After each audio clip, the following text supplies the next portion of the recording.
ಮುಂಬರುವ 2047ರ ವೇಳೆಗೆ ಭಾರತವನ್ನ ಸಂಪೂರ್ಣ ಅಭಿವೃದ್ಧಿ ಹೊಂದಿದ ದೇಶವನ್ನಾಗಿ ರೂಪಿಸುವ ಗುರಿ ಹೊಂದಲಾಗಿದೆ ಎಂದ ಪ್ರಧಾನಿ ನರೇಂದ್ರ ಮೋದಿ ಇವತ್ತು ಪುನರುಚ್ಚರಿಸಿದ್ದಾರೆ. ಪ್ರಸ್ತುತ ಸ್ಥಿತಿಯನ್ನು ಸ್ವಾತಂತ್ರ್ಯ ಚಳುವಳಿಯೊಂದಿಗೆ ಹೋಲಿಕೆ ಮಾಡಿದ ಅವರು ಹಿಂದಿನ ತಲೆಮಾರುಗಳು 20 ರಿಂದ 35 ವರ್ಷಗಳಲ್ಲಿ ವಸಾಹತುಶಾಹಿ ಆಡಳಿತಗಾರರನ್ನು ಹೊರಹಾಕಲು ಸಾಧ್ಯವಾದರೆ ಇಂದಿನ 140 ಕೋಟಿ ನಾಗರಿಕರು ಮುಂದಿನ 25 ವರ್ಷಗಳಲ್ಲಿ ಅಭಿವೃದ್ಧಿ ಹೊಂದಿದ ಭಾರತದ ಕನಸನ್ನು ನನಸಾಗಿಸಬಹುದು ಎಂದು ಪ್ರತಿಪಾದಿಸಿದರು.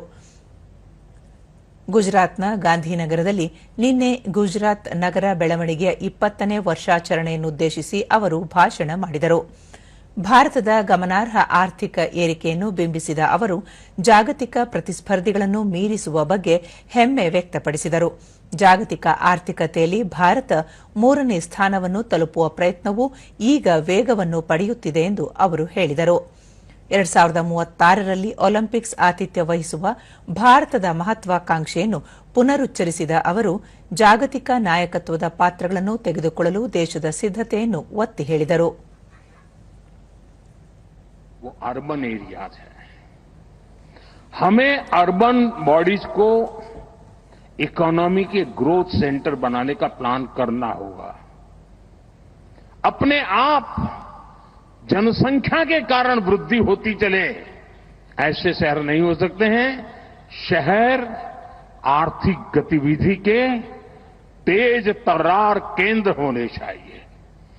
और अब तो हमने टीयर 2, टीयर 3 सिटी पे भी बल देना चाहिए. साथ में सहृदय स्वागत है. ಇದಕ್ಕೂ ಮುನ್ನ ಗುಜರಾತ್ನ ಗಾಂಧಿನಗರದಲ್ಲಿ 5,536 ಕೋಟಿ ರೂಪಾಯಿಗಳ ವಿವಿಧ ಅಭಿವೃದ್ಧಿ ಯೋಜನೆಗಳಿಗೆ ಪ್ರಧಾನಿ ನರೇಂದ್ರ ಮೋದಿ ಚಾಲನೆ ನೀಡಿದರು. भारत की शहरी विकास गाथा में एक और स्वर्णिम अध्याय जोड़े. 2005 થી 2025 આ બે દાયકામાં ગુજરાતે શહેરી વિકાસને આપ્યા ઐતિહાસિક સ્પીડ. સ્કેલ કરીએ શહેરી વિકાસ વર્ષ 2025નું. ಕಾರ್ಯಕ್ರಮ ಉದ್ದೇಶಿಸಿ ಪ್ರಧಾನಿ ಆಪರೇಷನ್ ಸಿಂಧೂರದ ಬಳಿಕ ಇಡೀ ದೇಶದಲ್ಲಿ ರಾಷ್ಟ್ರಭಕ್ತಿಯ ಭಾವನೆ ಜಾಗೃತಗೊಂಡಿದೆ. ದೇಶದ ಮೂಲೆ ಮೂಲೆಯಲ್ಲೂ ಭಯೋತ್ಪಾದನೆಯ ವಿರುದ್ಧದ ವಾತಾವರಣ ನಿರ್ಮಾಣವಾಗಿದೆ ಎಂದು ಹೇಳಿದರು. ದೇಶ ಸ್ವಾತಂತ್ರ್ಯಗೊಂಡ ಕೆಲವೇ ಸಮಯದಲ್ಲಿ ಕಾಶ್ಮೀರದ ನೆಲದಲ್ಲಿ ಮೊದಲ ಭಯೋತ್ಪಾದಕ ದಾಳಿ ನಡೆದಿತ್ತು.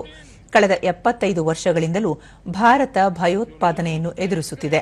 ಭಾರತದೊಂದಿಗೆ ನೇರವಾಗಿ ಯುದ್ಧ ನಡೆಸಿ ಗೆಲ್ಲಲು ಸಾಧ್ಯವಿಲ್ಲ ಎಂದು ಅರಿತ ಪಾಕಿಸ್ತಾನ ನಿರಂತರವಾಗಿ ಹಿಂಬಾಗಿಲಿನಿಂದ ಯುದ್ಧ ನಡೆಸುತ್ತಲೇ ಬಂದಿದೆ. ಭಯೋತ್ಪಾದಕರನ್ನು ಉತ್ಪಾದಿಸುತ್ತಿದೆ. ಭಾರತ ಇಷ್ಟು ವರ್ಷಗಳ ಕಾಲ ಸಾಕಷ್ಟು ಸಹಿಸಿಕೊಂಡಿದ್ದು ಇನ್ನು ಮುಂದೆ ಯಾವುದೇ ಕಾರಣಕ್ಕೂ ಸಹಿಸಿಕೊಳ್ಳಲು ಸಾಧ್ಯವಿಲ್ಲ. ಭಯೋತ್ಪಾದನೆಯನ್ನು ದೇಶದಿಂದ ನಿರ್ಮೂಲನೆ ಮಾಡಲಾಗುವುದು ಎಂದು ತಿಳಿಸಿದರು. ಆಪರೇಷನ್ ಸಿಂಧೂರ್ ಮೂಲಕ ಪಾಕಿಸ್ತಾನದ 9 ಭಯೋತ್ಪಾದನಾ ತಾಣಗಳನ್ನು ಕೇವಲ 22 ನಿಮಿಷಗಳಲ್ಲಿ ಧ್ವಂಸಗೊಳಿಸಲಾಗಿದೆ. ದಾಳಿಯಲ್ಲಿ ಸಾವಿಗೀಡಾದ ಭಯೋತ್ಪಾದಕರಿಗೆ ಪಾಕಿಸ್ತಾನ ರಾಷ್ಟ್ರ ಗೌರವ ನೀಡಿತ್ತು. ಪಾಕಿಸ್ತಾನ ಛಾಯಾ ಸಮರ ನಡೆಸುತ್ತಿಲ್ಲ. ಭಯೋತ್ಪಾದನೆ ಅವರ ಯುದ್ಧದ ಮಾದರಿಯಾಗಿದೆ. ಭಾರತ ವೀರಭೂಮಿಯಾಗಿದ್ದು ತಕ್ಕ ಪ್ರತ್ಯುತ್ತರ ನೀಡಲಾಗಿದೆ ಎಂದು ಹೇಳಿದರು. तो उसका जवाब भी वैसे ही मिलेगा. अभी तो हमने कहा है कि हमने इसको एबेंस में रखा है, वहां पसीना छूट रहा है. और हमने डैम थोड़े खोल करके सफाई शुरू की. जो कूड़ा कचरा था वो निकाल रहे हैं. इतने से वहां फ्लड आ जाता है. ರಾಷ್ಟ್ರಪತಿ ಭವನದಲ್ಲಿ ನಿನ್ನೆ ನಡೆದ ಸಮಾರಂಭದಲ್ಲಿ ಹಿರಿಯ ಕಲಾವಿದ ಅನಂತ್ ಕುಮಾರ್ ಸೇರಿದಂತೆ ವಿವಿಧ ಕ್ಷೇತ್ರಗಳಲ್ಲಿ ಅನುಪಮ ಸೇವೆ ಸಲ್ಲಿಸಿದ 68 ಗಣ್ಯರಿಗೆ ರಾಷ್ಟ್ರಪತಿ ದ್ರೌಪದಿ ಮುರ್ಮು ಪದ್ಮ ಗೌರವ ಪ್ರದಾನ ಮಾಡಿದರು.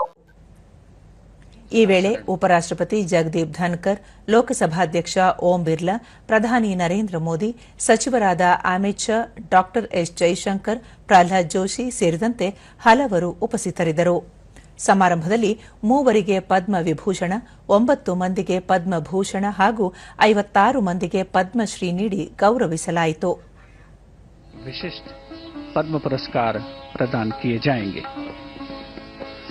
ये हैं पद्म और फुटबॉल के जाने माने खिलाड़ी रहे उन्हें भी पद्मश्री के लिए खिलाड़ी के तौर पर भी सक्रिय रहे हैं, वे भी गणतंत्र मंडप में उपस्थित। लोक कार्य ಸುಪ್ರೀಂ ಕೋರ್ಟ್ನ ನಿವೃತ್ತ ನ್ಯಾಯಮೂರ್ತಿ ಜೆಎಸ್ उनके ಖೇಹರ್, पौत्र श्री सहान ಕುಮುದಿನಿ ಲಾಖಿಯಾ, गायन उनके पुत्र ಡಾಕ್ಟರ್ ಶಾರದಾ ಸಿನ್ಹಾ ಅವರಿಗೆ ಪದ್ಮ ವಿಭೂಷಣ ಗೌರವ ನೀಡಿ ಗೌರವಿಸಲಾಯಿತು.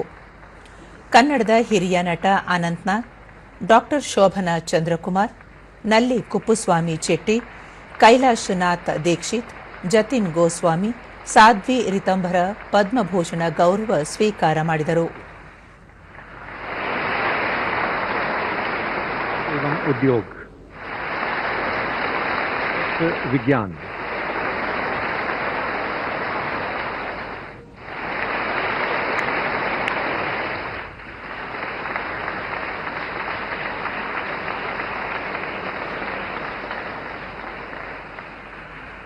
कार्य पद्म उनके ಈ ವೇಳೆ ಡಾಕ್ಟರ್ ಮನೋಹರ್ ಜೋಶಿ ಪರವಾಗಿ ಕುಟುಂಬದ ಸದಸ್ಯರು ಗೌರವ ಸ್ವೀಕರಿಸಿದರು.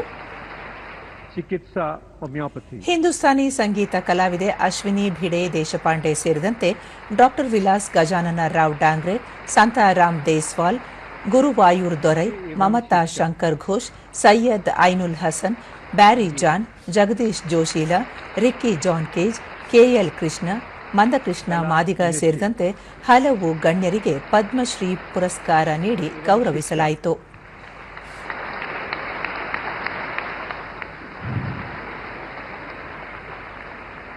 साहित्य एवं शिक्षा,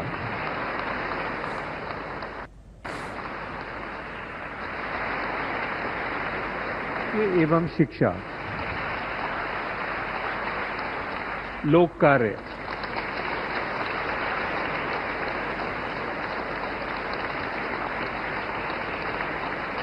कांत महंत,